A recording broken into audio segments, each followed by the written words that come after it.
Dito tayo ngayon sa looban ng Kalamba. May pupuntahan tayong pinagawa natin para sa project car natin. Kalamba powder coating. Yan. Pasok mo tayo. Ito yan sa loob. Madami kayong makikita rito mga project. Yan na, nandito na tayo. Kalamba powder coating kasama si Sir Chris ng Chris Auto Paint. Ito yung sa mga project natin. Ito yung sa engine ni Sir. Powder coated. Ganito. Ito yung heat shield ng Tambucho. Yung bagong project natin. Ito yung valve cover. Grabe. Ang ganda ng kinalabasan, Sir. Pasilip na lang kaya natin. Balatan mo na yan, Sir. Balatan na. Kasi kakabit ko na kaagad yan. Parang chrome yung dating, no? Yung base color niya po. Yung base niya chrome. Kaya lumiwanag.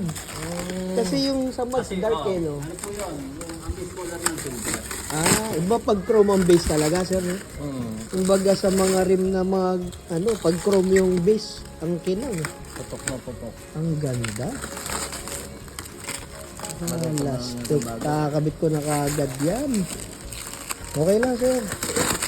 Doon ko sa upuan yan nilalagay. Tatabi na agad mo. Oo. Grabe. Yan ang kulay talaga na inaasahan natin. Lime green na may gold to. No? Nag-gold sa liwanag. Yan nga natin doon sa araw. So ayan. Hindi pa natin papakita yung project car. Maakin na lang muna. Wag muna yung sasakyan. Ang ganda ng kinalabasan. Panalo. Mayroon tayong next na ipapa-powder coat. Ito yung mga sample nila. Yung mga sample color, pwede ka mamili dyan. Mga metallic violet. May pang sandblast din sila dito. Para talagang strip na strip. Sa mga Kings of Restoration ko lang napapanood yun, yung sandblasting. Ayan ang mga kulay. Gaganda.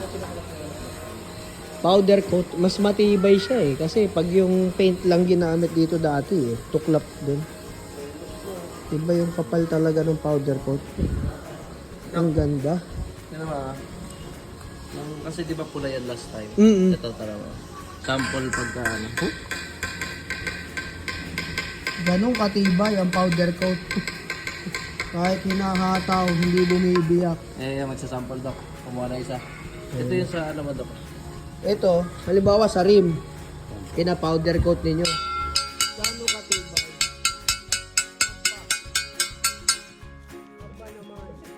Baka mahina yung palo mo, Sir. Ako susubo. Baka mahina yan. Aba. O, tataasan natin ng bagsak para kunyari, malaman nyo. So kahit matalsi ka ng bato, hindi matutuklap. Hindi ba?